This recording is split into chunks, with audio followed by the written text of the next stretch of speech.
You know what, if you don't have high definition, figure out how to get it, because there is a remarkable difference when you look at the old standard stuff versus the new high definition stuff. Yes, sir. It's not even close. Sims stumbles out of that one. Throws it away. The pressure's there. Zellner along with Kalaji. And, of course, Bertrand Berry. You know, we talked about John Gruden and the team being $25 million over the cap, and he's got his work cut out for him, he and Bruce Allen, and assembling a roster and having guys redo deals, trying to get guys under contract. But I'll tell you, I think the biggest area, when you look at this offensive football team, and this team in particular, it's got to be up front on that offensive line. Yep. And they lost John Wade. Mahan's been in there since the beginning of the year, but really, you go up and down that line, with the exception of probably Cozy Coleman, they need to get better at every position. Three-man push. 2nd and 10 coming from Arizona. They get a run. Pittman, nice play on the backside.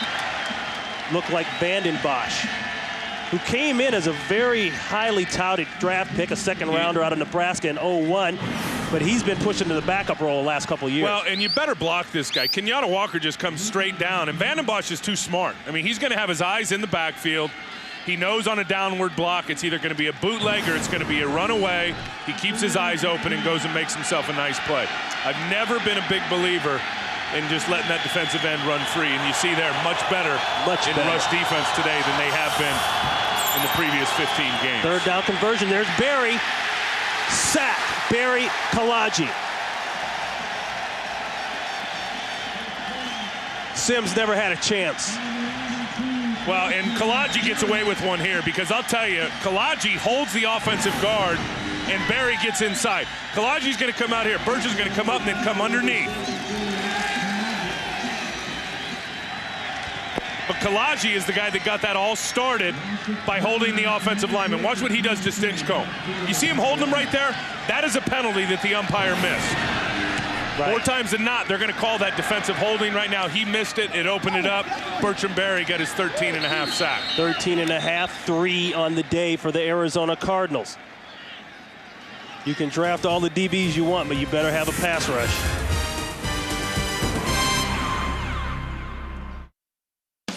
Fox NFL Sundays, brought to you by Budweiser. Grab a cold, fresh Budweiser.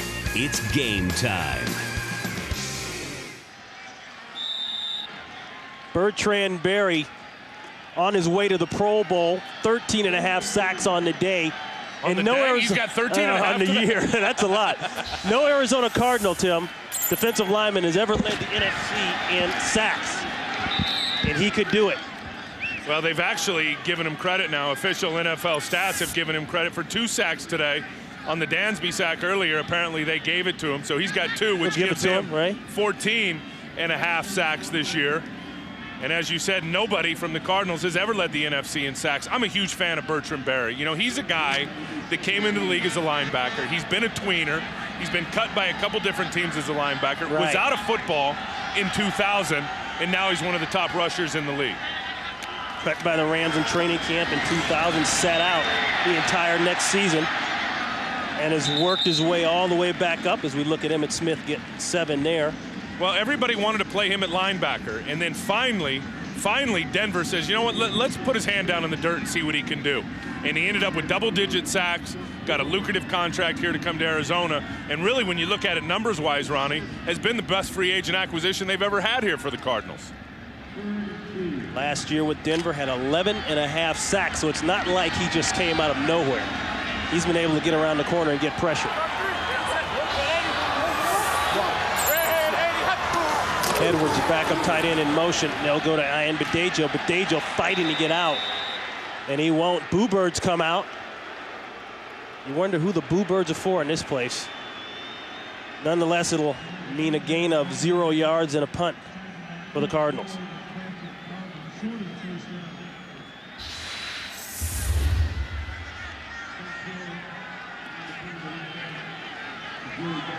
Joey Galloway standing at his 10-yard line. Nice kick by Player. Galloway looking for a seam. There it is. Joey Galloway, a flag is down. Back at the 17-yard line. Galloway with arguably his best run of the day on the punt return. These almost always go against the receiving team. 36 yards on the punt, 18 on the negated return. And it will go against Tampa Bay.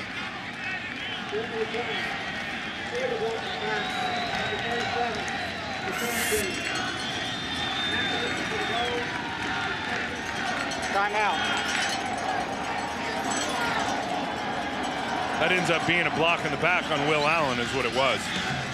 The Tampa's got the football now. It looks like about the 8-yard line.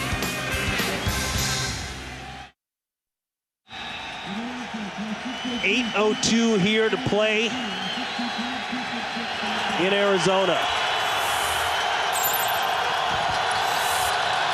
Cardinals by 2. Pittman loses the football. Arizona recovers. Dwayne Starks knocked out by Russell Davis. Pittman has coughed it up 6 times this season, the most by any NFL running back. This is one heck of a play by Russell Davis right here on the nose guard. Watch him get blocked. He's going to spin out of it, come and get in on the tackle and knock the football loose. See him spin out?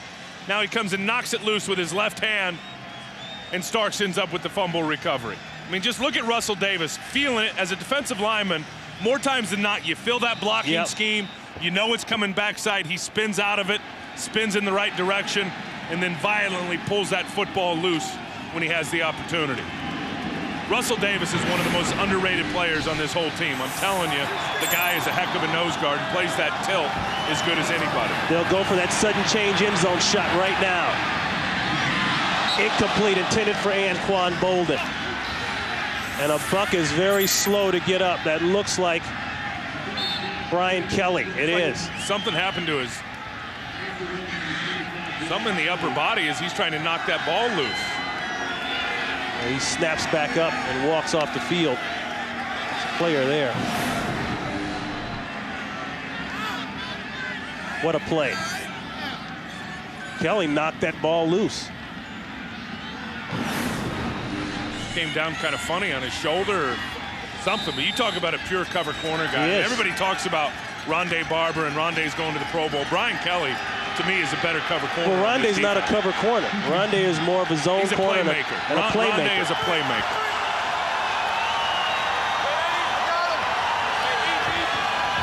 Cardinals bring up, or the Bucks bring up 8. McCown's season checks out. What a move. You know, Tim, you love to hear guys say that Emmitt Smith doesn't have the leg drive and the strength and the vision and all that. Ask Dexter Jackson how his vision is and his moves. Yeah, Dexter comes up to fill the hole right there, and Emmitt just shakes him down. Emmitt's still got the vision. I mean, you could see there as he diagnoses the open hole on the backside for the cutback. He takes it and is able to get rid of Dexter Jackson, who I still don't think is right with the back injury. But I think when you look at, and look at this, I mean, they've been pretty good there in the red zone. I think when you really look at it, offensively, Arizona has not been very good down in the red zone. I think when you look at Emmitt, 5 years ago he has 1,500 yards in this offense. 3rd and 4. McCown throws intended. He catches his own bat down for a minus reception on the pass play. At least that's how I think we'll categorize it. Yeah, loss of 7 on a pass completion. Should have just knocked this one down. Should have run for it. Maybe not. Well, he had Eric Edwards there, but Brooks was able to come up and get his hand on it. Down would have been better just knocking that ball to the ground. But, you know, once it's up like that, you, especially down in the red zone, you don't want to turn over, go up and get it and try to get a field goal. Guess what? Another field goal attempt by Rackers.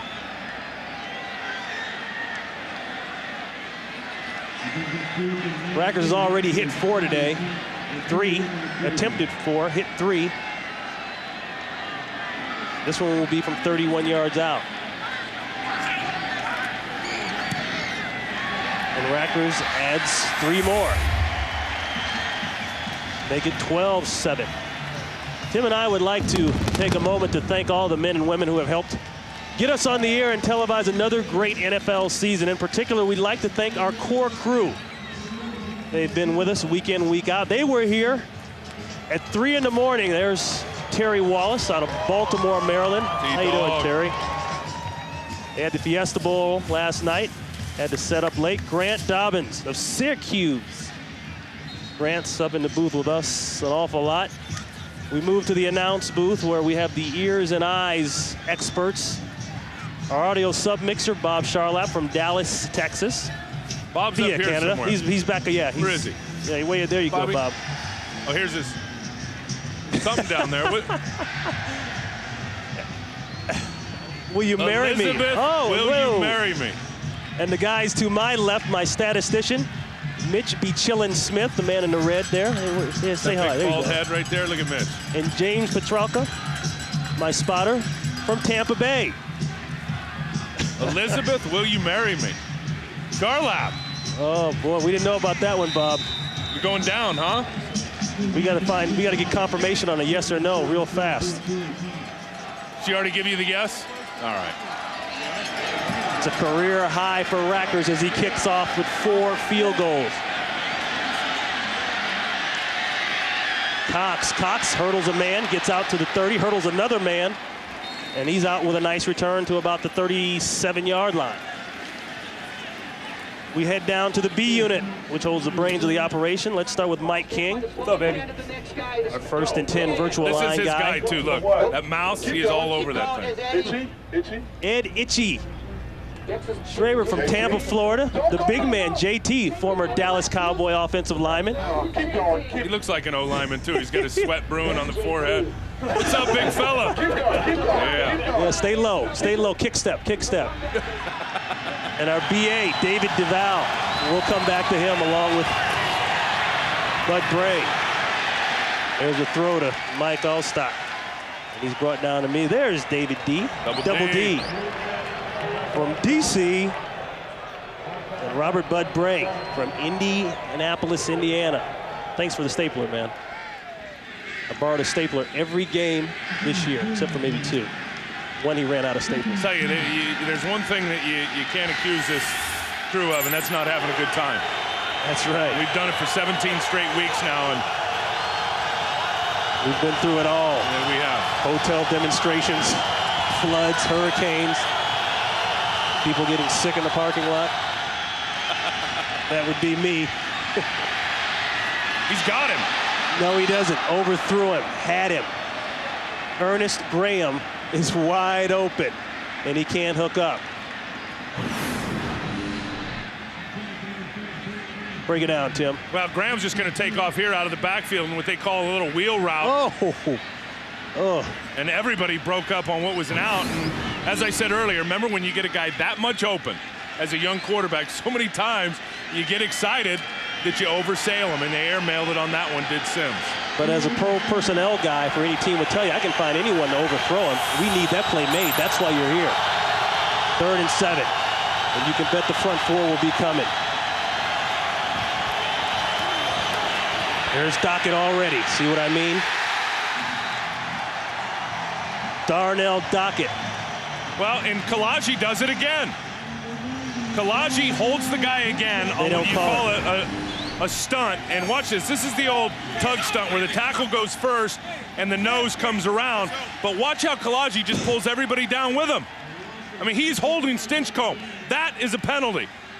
And the umpire has missed it 2 times in a row, and it's been 72 Ross Kalaji both times, holding the offensive lineman to free up his defender coming around. That's a new point of emphasis this year. They were going to come down on that. For a couple of years. Look, that's all we used to do when we ran pass rush games. You can't get away with that anymore, I guess, unless you're playing here in Arizona and the umpire's not picking it up. A loss of 7 and another punt. Taken short, Bolden. He'll secure the catch at the 40-yard line. We take you now down to the A unit. Start with our senior video man, Greg Bubba Gamble from Bedford, Texas. Our lead videotape operator, Brad Mitten from Houston, Texas. There you go. Jay Astanovsky from New York City. Not a Giants fan, are you, Jay? No, Giants fan, they don't have any comments these days. Yeah, when you ask them not that, anymore. Right. We move into the audio booth with our audio Big Brad. mixer.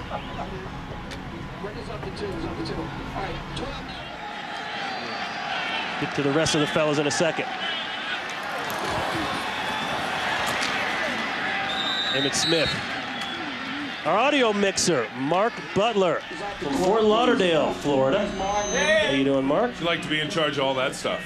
Look at that. Huh? I'd like to have my 7-year-old just come in here and start mixing. That's where we get the best 5.1 No, audio. thank you. I'm just happy right up here calling football games.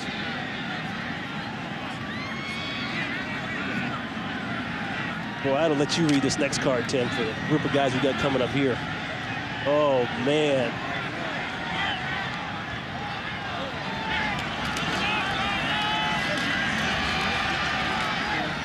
Arizona working on the clock here as they give to Emmitt again.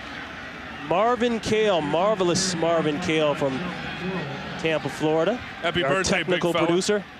Thanks for the gift, Marvin. I got it. Thank you very much. I don't know how I'm going to get it home on the plane, but I got it. I got mine too, but I already drank it. Thanks, Marv. I'm saving mine for after. That's right. It's Marvin's 57th birthday today. Does he look 57? Oh, thanks. Third down and 6. Count. Throwing inside to Bolden, and it's incomplete. Mike Roy, who hails from right here. The most improved golf game in America right there. Phoenix, Arizona via New York City.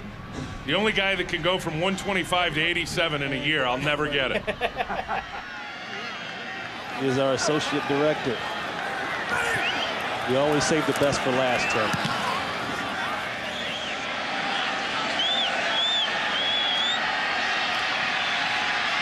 Galloway. Galloway rounded up quickly. Hodel, the center, runs down after snapping the ball 47 yards on the punt.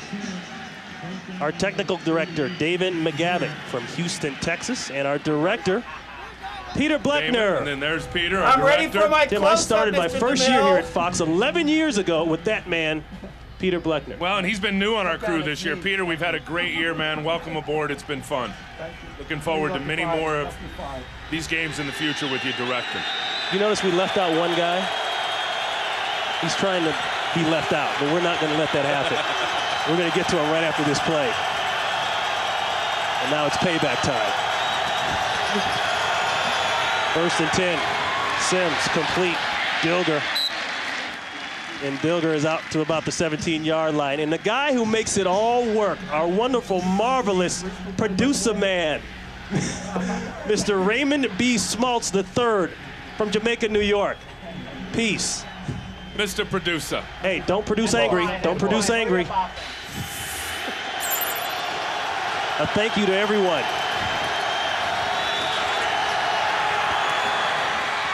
Jaravicius. And Jaravicius is close to a first down. He's going to be about 2-3 yards shy.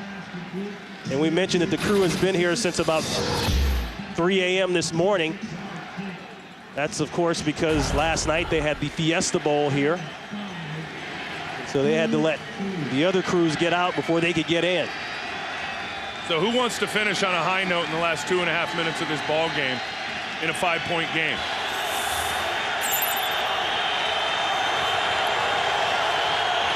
Getting down close to the 2-minute warning, a 3rd and 2. 5-man line for Arizona. There's a throw, can't make it work, intended for Mike Alstott, and that'll bring up a 4th down.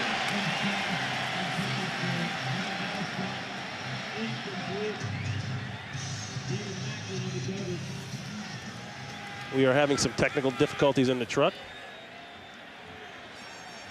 Stay with us. What do you got? Why punt it away, right, Tim? Let's see if we can convert one. You want to go into the offseason on a punt? Or do you want to go in on going out on downs? 4th and 2. This is the first charge timeout, Tampa Bay. Timeout called by Tampa Bay.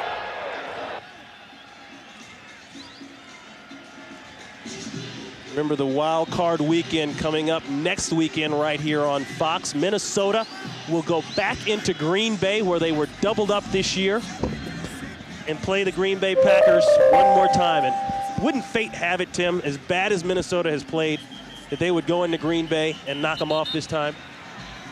That's crazy. And you look at both games this season, 34-31. Green Bay came away with victories in both of those football games. So now Minnesota to Lambeau Field. You know, one thing, though, about Green Bay in January at Lambeau Field now is that they're not invincible anymore.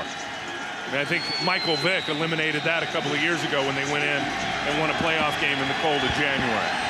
Once again, we are having video technical difficulties. We apologize.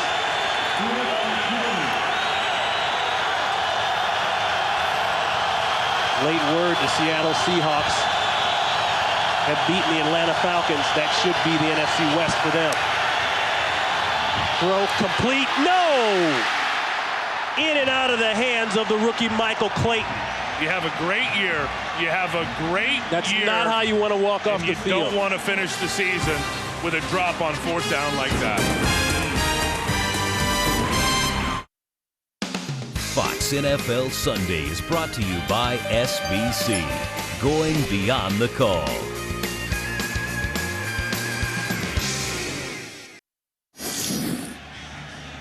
Two-minute warning here in Arizona. The Cardinals up 12-7. You know, as much as we've been talking about Michael Clayton and what a great year he's had, and the rookie has been terrific, I'm telling you, it's going to be a long offseason when you cross the middle on 4th down and you drop one that hits you right in the chest plate. Well, it's just not how you want to go out. No. I mean, he's had a great year, and I like his comments in the paper this week. He said he's excited for the offseason to come, mini camp, training camp, all that stuff. Not because he just wants to get better and go to the next level. That's expected, but he wants to work with new guys coming in. He wants his team to get to that next level, to win another Super Bowl. Look at who worked with him this year. You can talk all you want about Tim Brown and his lack of production on this football team. He has helped out Michael Clayton so much this year in mentoring him and giving him the little things, the little details about being a good receiver in this league. Another timeout by Tampa Bay. A quick look back. It's been all about Neil Rackers. 4 field goals on the day. Well, it's been all about defense. This is really the only play that Arizona gave up, this long touchdown to Michael Clayton. With the exception of that, they've been all over the quarterback. They've shut down the running game pretty consistently. Just an all-around complete effort defensively for the Cardinals. Tampa Bay not able to get the run game going. Arizona coming in rated 29th in the NFL against the run. 4 sacks for them. Tampa Bay gets no sacks. Guess what? Tampa coming into the game today, number 1 in the NFL in sacks with 45. Yep. So pretty good job by that offensive line, keeping them off of Josh McCown most of the day, although it didn't do much when you look at McCown's numbers, 15 of 34 for only $120. And I mean, really, this is a milestone for them. I think it's been like 20, 25 consecutive games for Arizona where they had given up a sack in every game. So that's something to build on in the offseason. Smith trying to pick his way, loses the football, and it rolls out of bounds. And I'm sure that's not the way Emmitt Smith wants to end maybe the last running play or few running plays of his career. Well, it just got punched out right there by Dexter Jackson. You see that with his left hand. And then this is the kind of year it's been for Tampa all year long. I mean, ball just not bouncing their way. Remember the touchdown year or the Super Bowl year? How many touchdowns did they score on defense to win games? This year, the ball just hasn't bounced their way. 22 carries for 71 yards rushing on the day for Emmitt Smith. Ugh. Dismal. You say defensive struggle? On both sides. There's a malfunction in the play clock. We'll put the play clock at 25, and both clocks will start on my signal. Don't forget, NFC Wild Card Weekend next weekend here on Fox. Minnesota will go to Green Bay. Seattle, they won today over Atlanta. That means they win the West. They will host St. Louis. St. Louis beat Seattle twice this year. Swept them, that's right. And Green Bay beat Minnesota twice, but don't hang your hat on that, folks. The playoffs. The playoffs. All you need is a couple turnovers and a bad cup of coffee in the morning, and they could go the other way real fast. 3rd and 13. Movement now by the Cardinals. Edwards, the tight end, he moved for sure. False start, number 83, offense. 5-yard penalty, still 3rd down. Hey, they can't. Well, what's happening is these guys are barking out calls back here. And that's what Eric Edwards and Reggie Wells are upset about. As long as you don't come across the line of scrimmage as a defender and draw that guy off sides, they're going to call it on the offense if he moves.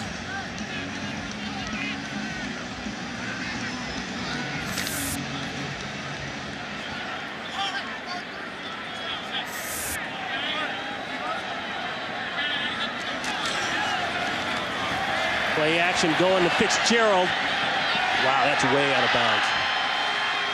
Fitzgerald caught it anyway.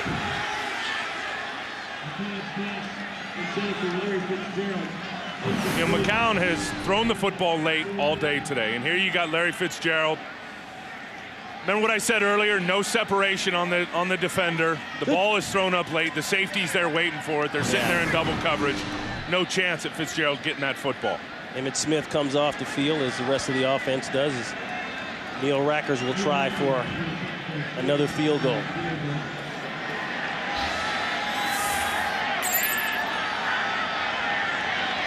This is from 47 yards out. This will be for 5 on the day. Looks good, stays straight. No, it doesn't. You notice the snap was high again? Yep. And again, he misses to the left. The Hodel snap was high again. Throws off a little bit of timing with the kicker, and he hooks it just a little bit to the left. Watch where the snap point is. You see how he's got to reach up for it, get it down. Now, it's not very high, but it's enough just to throw off the timing enough where he doesn't catch that football on his foot the way he wants to. And it just makes Rackers hesitate for 1/10 of a second. It's all it takes. Throw off the leg swing. Maybe the plan of that left foot. Should have been kickers. No, thanks. I enjoyed being a football player, Ronnie. For the last series of the day, most likely for the Tampa Bay Buccaneers end of the year. Throw down the middle, and that's what usually happens. Adrian Wilson was his 3rd interception of the season. And that's a good way to go out. He tosses that one up into row 22.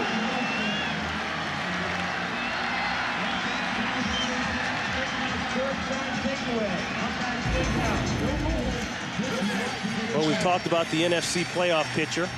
So here it is, going to Green Bay, going to Seattle. Those are the first 2 games of the wild card weekend.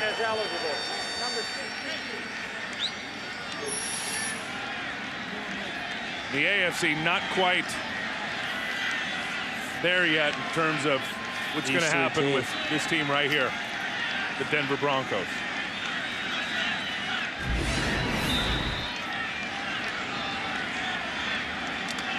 Well, that sizes up the year for John Gruden and the way it's been for him. Both of these coaches, very disappointing seasons when you look at it. 5-11 and 6-10, and both guys know they left a lot on the football field. Look at this here. Hey guys, it's over. You had 17 weeks to do that.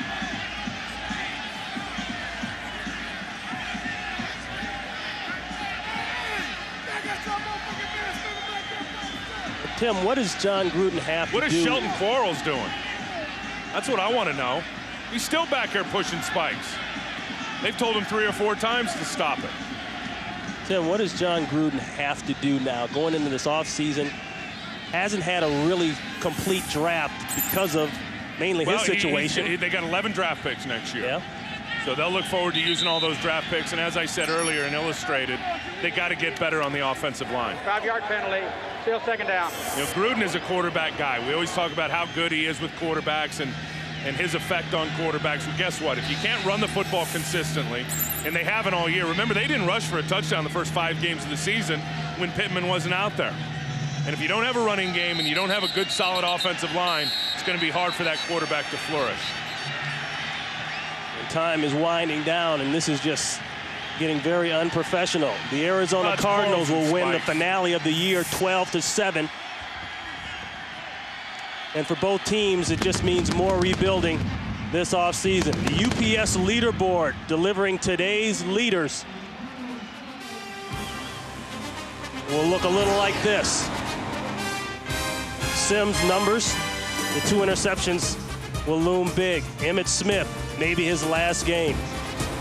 For Ron Pitts, Tim Ryan, Kevin McCabe, so long from Arizona. Once again, the final, the Cardinals 12, the Bucs 7. Right now, let's send you to Los Angeles, the SBC postgame show with James Brown. So long, everybody. Welcome to the SBC postgame show, brought to you by SBC, going beyond the call. Tonight on Fox, Arnold's throwing a New Year's bash, and you are invited. It's one of the biggest action-adventure movies of all time. Jamie Lee Curtis, Arnold Schwarzenegger in a special movie presentation, True Lies, coming up next, except on the West Coast. And you won't want to miss next week's, folks. Next week's action is outstanding. The NFL's second season gets underway right here on Fox as the Vikings battle the Packers. Coverage of the NFC wildcard playoff game begins next Sunday at 4 Eastern, 1 Pacific, in high definition only on Fox. First time ever in those two franchises' history that they will be meeting in the postseason. We'll have it for you right here on Fox. Let's get you caught up on the scores. So you see, Seattle with that victory now will host a playoff game next week. They lock up the West with that thrilling victory over the Falcons. The Jets lose to the Rams, although the Jets are in the playoffs, as are the Rams, helping themselves with that victory. Carolina victorious, no make that losing to the Saints. The Saints played well, but neither team is in as a result of other action, and we'll tell you about that. The Vikings, although they lost to the Redskins, backed into the playoffs with that 21-18 loss to the Redskins. Joe Gibbs, by the way, has never lost to the Vikings as a head coach. Brett Favre, 8th season with 30 touchdown passes. That an NFL record. Big victory over the Bears, preventing the Bears from sweeping them for the first time since 1990. The Eagles didn't have to win anything. The Bengals improved to 8-8 with that victory. So the NFC wildcard picture next week shows St. Louis at Seattle. And then on Sunday, as we mentioned, 4 p.m. Eastern, 1 p.m. Pacific time, it'll be Minnesota at Green Bay. Let's come out and talk a little bit about this. Picking either game that you want to chat about, Jimmy. Well, Green Bay beat Minnesota twice, 34-31. And so Minnesota, the way they played, Sunday, the way they played today, I don't know that they've got the confidence and the swagger to go up to Green Bay and beat Green Bay when Brett Favre is as hot as what he is. Well, Green Bay got hot at the end of the year. Minnesota really struggled at the end of the year. It's the exact opposite. It's virtually a duplicate of last season. Minnesota struggles today, in particular, this game in particular. Their offensive line didn't play as well as they typically play. Culpepper was under siege. They weren't able to get anything generated down the field. Bennett didn't hit the big plays out of the backfield. He's a home run kind of back. But they're playing against a Green Bay defense that has at times struggled. They finished the year up strong, but not against strong competition. Yeah, Howie, but Seattle now, with the win, they got to have a little bit of confidence with St. Louis. But they were swept. They were swept by St. Louis. Yeah. And people say, well, you can't win 3 games. And I recall they said that against the Steelers and the Houston Oilers. And we did indeed, in the playoffs, beat the Houston Oilers. So if you don't think St. Louis can beat Seattle up there, you better guess again. If we're going to go that far back, we can talk about the Roman Empire, too. But let's go back to earlier in the year, that first St. Louis-Seattle game in Seattle. Seattle had that game wrapped up. Right. And don't forget, that was the game that sent Seattle on a downward spiral. They've had a number of injuries on defense. They're hoping to get people healthy. They'll need it because anytime you're matching up against Holt and Bruce, they're big play guys. You're going to need great. If they can run, Plus, St. Louis you're liable to have bad weather in Seattle for St. Louis. That's good You like that? You like that? There are some examples in nature also that defy that 3 consecutive times as well, but we'll see that as a story for another day. What is that? Nature? What is that? I'm playing off of Howie with going back to the Roman Empire. Patriots looking for their 19th straight home win. They, in fact, did it. The Houston Oilers, nonetheless. How about that? Chargers over the Chiefs 24-17. Chargers will host the Jets next week. We'll show that even more in detail in just a bit. Now, the Jaguars up on the Raiders. They are in the playoffs with a win and a Broncos loss, although right now it looks like the Broncos will come out of this one victorious over the Colts, who have pulled their starters. Only 2 minutes remaining in that contest. The Broncos comfortably ahead. Ravens needed a win. They got the victory, but they need a Buffalo, Denver, and Jacksonville loss. And again, as I mentioned, Denver right now ahead, so that probably won't happen for them. The Steelers victorious with Roethlisberger on the bench. Buffalo Bills are out of the playoffs with that loss there. Browns snapped a 9-game losing streak. Congratulations to interim coach Terry Robisky for getting the victory there. The Tennessee Titans trying to avoid their 8th straight road loss. In fact, did get the victory. Make that the Lions who were trying to avoid their 8th straight road loss, but they did, in fact, sustain that one with that loss there. And the Cardinals on top of the Buccaneers. There are exactly how many games are there? Well, you know what? That's a final now. That's a final, so it's over. Well, here's the AFC wildcard picture. It'll be the New York Jets, who got into the playoffs, taking on San Diego in San Diego, and Indianapolis will host either Denver, Jacksonville, or Baltimore. San Diego and the Jets, that really ought to be a pretty good game, Jimmy. I think, both AFC home teams could be in a little bit of trouble because, the Jets have gone to San Diego earlier in the year and beat San Diego. The Jets, the way they run the football. And then you look at Indianapolis. Denver beat them today. And now Denver going in Indianapolis, the way that defense plays for Indianapolis. Who did Denver beat today? Well, that second team. I remember when Pittsburgh had to travel to Houston. Yeah, go ahead. That reminds me of when we swept Houston in '75. You're not being nice. Happy New Year, everyone. Playoff time's about time. You know what? They are ready for the second season already. Does Jimmy need to turn down? Playoffs! Playoffs! For all of us. We'll see you next week. We need. Fox Sports thanks you for watching this presentation of the National Football League. The NFL is online at www.nfl.com.